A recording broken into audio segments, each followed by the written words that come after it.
He was treated like trash. Then Trump unleashed the truth. Let me set the stage for you with a scene that many insiders claim to have witnessed, but few dare speak about publicly. A seemingly ordinary event, attended by high society figures and jaded power brokers, took an unexpected turn when, out of nowhere, Trump showed up in the most un-Trump way possible. You might be wondering, how could anything about Trump go unnoticed, let alone uncelebrated? Well, that's exactly what makes this story so staggering. And what could hook you until the very last lines is how this unassuming entrance led to an explosive confrontation, culminating in what some call Trump's most revealing and transformative moment ever. Stick around, because by the time we reach the end, you'll see why they say he was treated like trash. Then he unleashed the truth, and how that phrase has become an underground catchphrase in private clubs and corporate circles alike. A certain hush always attends the rumor mills whenever the name Trump pops up, but this rumor was different. It began not with business deals or political showdowns. No, it all started in a grand, century-old hotel located in a city known for its cold winters and tall skyscrapers. The event in question was a high-end charity auction, invitation only, raising funds for an exclusive scholarship program that catered to the children of affluent donors. The decor was lavish. Ice sculptures the size of small cars, strings of fairy lights over grand pianos, staff wearing custom uniforms styled after 19th century butlers. Every corner dripped extravagance. Every table boasted champagne in crystal flutes. It was supposed to be the typical swirl of well-heeled socialites, a show of philanthropic hearts. But as we'll learn, sometimes illusions of graciousness can crumble when pressed against raw human prejudice. Inside that posh, candlelit ballroom, something quietly brewed. A handful of aristocratic types, acting like self-appointed gatekeepers of taste, eyed the arrivals with a kind of haughty curiosity, a pastime they indulged in every season. With each new face that stepped past the velvet ropes, these watchers exchanged thin smiles or covert glances, judging dresses, suits, postures. They called it spotting the outliers. This year, they boasted a bigger fish to judge. Trump had apparently RSVP'd, except he was nowhere to be seen. For the first hour, their tension soared. Has he arrived? Is he in some VIP lounge? They scanned the crowd, but found no sign of him. Meanwhile, the charity's main sponsor, a flamboyant magnate named Fallon Waterford, floated around greeting people with dramatic flourishes, praising them for their generosity and style. Waterford's circle included minor celebrities, minor royals, and major snobs. One of them, a well-known collector of vintage automobiles, jokingly teased Waterford. If Trump doesn't show, is this even an event? Waterford gave a cryptic shrug. He'd heard rumors that Trump might appear incognito just to observe the authenticity of the gala. Was that real or a rumor to stoke suspense? And then, suddenly, a ripple of activity in the hallway. A side door opened, and a solitary figure stepped in. He wasn't in a sleek tux or accompanied by a retinue of bodyguards. Instead, he wore a simple, moderately priced suit that looked too modest for this opulent crowd, carrying a worn leather portfolio under one arm. His hair was kept in a straightforward style, and any sign of flamboyance was absent. Most attendees overlooked him, focusing instead on the next wave of arrivals who displayed extravagance. But for those watchers looking for signs of an outlier, he might as well have been wearing a neon sign that read, "Not one of us." The hush grew deeper. People leaned toward each other, muttering, "Who let the help in? He must be part of the staff." But no staff member wore that kind of suit, quietly formal, neither cheap nor brand name. He approached a corner of the hall, presumably scanning the room for someone. A passing waiter tried to offer him a flute of sparkling wine, and he politely declined with a small smile. That moment caught the eye of an especially catty socialite, Letitia Rosewood, known for her biting remarks about the lesser classes crashing fancy gatherings. She was standing with Waterford and a small clique, and she pointed her glass at the newcomer, whispering something that made the group smirk. According to one witness, Letitia hissed, "Look at him. Doesn't belong in a place like this." Maybe lost or misguided. Waterford tried to hush her, But Letitia was unstoppable. "Maybe we should direct him to the service corridor," she quipped. The clique tittered with mean-spirited laughter. "But wait, you ask, how does Trump factor in?" "Patience. We're getting there." This unknown figure was about to become the center of an unfolding drama, and ironically, many present believed he was the butt of a joke. Meanwhile, hidden in the crowd, or absent entirely, was the actual man they all expected, Trump in his usual grand form. Or so they thought. Curious onlookers watched Letitia summon a floor manager, instructing them to check if the man had a proper invitation. The floor manager, eager to impress, marched over, politely confronting the newcomer. People eavesdropping couldn't hear every word, but the gist was clear. "Excuse me, sir, can I see your credentials? This is a private gala." The man didn't fluster. He simply reached into his coat and handed the manager a small envelope. The manager opened it, read, and frowned. Another hush, but then the manager, uncertain, muttered something about verifying with the host. The man politely nodded, waiting. Letitia and her group watched, swirling their wine, exchanging nasty smiles. She whispered, "I bet it's forged," and another in her circle chortled, "He probably rummaged it from someone's trash." Meanwhile, a second staffer approached from the side, apparently carrying a registry. They both examined the envelope, conferred, and eventually seemed to reach a conclusion. The staffers returned the envelope to the man with a short apology, then stepped away. The man turned to glance at Letitia's group, gave a faint nod, and proceeded toward the silent auction displays. That's when Letitia decided to escalate. She marched over, heels tapping like gunshots on the marble floor, telling her clique she would handle this imposter. She intercepted the man near a table displaying rare jewelry up for auction. Observers say Letitia's words were scathing. "I'm not sure who you're pretending to be, but we have standards here. This is not an event for people who wander in off the street." The man quietly listened, at one point opening his mouth as if to speak, then shutting it. Letitia pressed on. "Perhaps you should return to the staff area. Maybe you can carry trays or stack shares. Don't embarrass yourself." And that's precisely when the ground shifted under everyone's feet. The man took a measured breath, locked eyes with Letitia, and said in a calm, steady voice, "I'm sorry you feel that way, but you might want to check the name on your invitation. I'm the one who arranged this entire affair. The name is Trump." Letitia's expression, they say, was like glass shattering. She sputtered, stepping back, color draining from her face as if she realized she had just unleashed classist venom on the very man who financed or co-organized the entire scholarship event. The crowd that overheard collectively gasped. Meanwhile, Waterford, the flamboyant sponsor, nearly dropped his champagne. Because indeed, the quiet man in a modest suit was Trump, just not the flamboyant, limelight-craving version they'd come to expect. This begs a question. Do you believe it's possible for a public figure to deliberately downplay their presence to see how people truly behave? Let me know in the comments, because the psychology behind stepping out of your usual persona to observe genuine reactions is fascinating and can yield shocking results. Now, let's understand the backstory. The tale goes that Trump, wary of the empty performances at high-profile gatherings, decided to test the real character of these so-called philanthropists.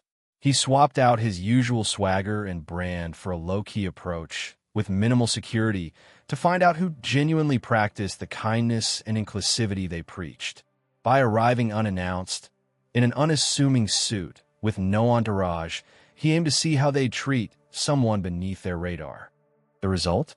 Exactly the sort of snobbery Letitia displayed, revealing the undercurrent of elitism overshadowing the event's philanthropic facade. Once Letitia realized who she'd just insulted, she frantically tried to backpedal, stammering about how she didn't recognize him. "It's so wonderful to have you here." But the damage was done. Others stepped in, either to scold her or to defend her, claiming it was a simple misunderstanding. Meanwhile, Trump simply gave her a polite, distant smile, as though to say, "Your mask is off." Witnesses claim that every whispered remark, every snide look Letitia had cast that night, came rushing back to condemn her. And for once, she had no witty comeback. Waterford, the sponsor, who had been flaunting all evening, was equally at a loss for words. He hurried to greet Trump, stammering about how unexpected his arrival was, how splendid it was to see him. Trump nodded, pulling out the worn leather portfolio he carried. Inside, rumor says, were documents highlighting a matching donation he intended to pledge. Everyone watching realized that if Trump had come in typical grandeur, the staff and the VIPs would have rolled out the red carpet, maybe overshadowing the entire function with pageantry. Instead, by blending into the background, he discovered the raw, unpolished culture of the attendees. And that's when the phrase, "he was treated like trash," then Trump unleashed the truth, became more than just a rumor. Because, in front of Letitia and several of the high society watchers, he calmly opened those documents, revealing he was prepared to donate a staggering sum, on one condition. The scholarship program must expand its scope to include students from disadvantaged backgrounds outside the wealthy donor circles. According to multiple eyewitness accounts, Letitia gasped. Waterford turned pale. The entire structure of the scholarship had always been, politely speaking, nepotistic, benefiting those within their elite networks. Trump essentially demanded a pivot toward truly inclusive philanthropy. Some might call that a bombshell, others an ultimatum, but few could deny it was a moral challenge to the core of that event. Waterford, in a state of shock, stammered about logistics and traditions. Letitia, possibly trying to redeem herself, seconded Trump's idea, praising how it would make the event even more meaningful. But she clearly wanted to salvage her reputation. Meanwhile, a hushed ripple passed through the room as attendees realized that the man they'd either snubbed or ignored held the power to reshape their entire philanthropic enterprise. And that was only half the truth Trump unleashed. He followed up by mentioning how he had quietly visited the scholarship recipients from previous years, discovering that many felt obligated to remain silent about certain questionable conditions for receiving funds, like where they could attend school or what major they should choose. Trump informed Waterford that such constraints contradicted the very mission of scholarships, and that from now on, any donation he provided would require full freedom for students to pursue their actual dreams, not remain beholden to donors' personal interests. Murmurs swelled. Some praised his stance, seeing it as a blow against elitism. Others bristled, suspecting he was hijacking an established system. But ironically, those who initially snubbed him realized how precarious their position was. If they refused Trump's terms, they risked losing an enormous donation and, worse, suffering the public embarrassment of having refused to expand a scholarship for deserving youths. A moral and PR nightmare. So, in a swift turnabout, the organizing committee, led by Waterford, agreed to rebrand and restructure their scholarship program. They announced that, thanks to generous input from an anonymous benefactor, everyone knew it was Trump. The program would now accept applicants from broader socioeconomic backgrounds, no strings attached. The crowd, not daring to resist, applauded. Many watchers found the transformation jarring. They had come expecting a display of opulence and self-congratulation, only to witness a complete reformation of the event's purpose. And if you're wondering how Letitia fared, she reportedly spent the night apologizing to anyone who would listen, especially to Trump. But as one staffer recalled, Trump didn't stand around gloating. He offered Letitia a polite handshake, accepted her apology with calm grace, but parted ways without further banter. The damage was done. For all her attempts to be Queen Bee, Letitia was dethroned by her own prejudice. Near the event close, Trump made a brief statement. Though it wasn't a speech at the podium, more like a personal conversation overheard by several staff and attendees. He reminded them that philanthropy means we care about people we might never meet. If we're only caring about our own, that's not charity, it's vanity. Those words stung some and inspired others. They circulated around the room, typed into phone notes, eventually leaked online. It became the night's iconic line, a mission statement for a philanthropic awakening, delivered not with flashy cameras, but in direct conversation. Just imagine, the illusions people had about who belongs were shattered in minutes. That's how quickly the status quo can collapse under the weight of real intention. Trump had tested them by arriving in unassuming clothing and minimal fanfare, witnessing how they treat someone who seems unimportant. Sure enough, certain individuals, like Letitia, exposed themselves as gatekeepers of a shallow, self-serving aristocracy. And in that single evening, they discovered he wouldn't be playing along. He had come prepared to flip their comfortable, exclusive framework into something more equitable. Now, I want to ask you, do you think philanthropic events are sometimes just a facade for social elites to pat themselves on the back? Or do you believe they can genuinely change lives if approached with humility and sincerity?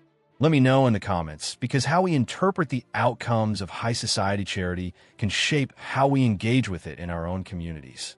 In the aftermath, the story spread like wildfire, picking up the moniker "he was treated like trash." Then Trump unleashed the truth among staff and social media bloggers.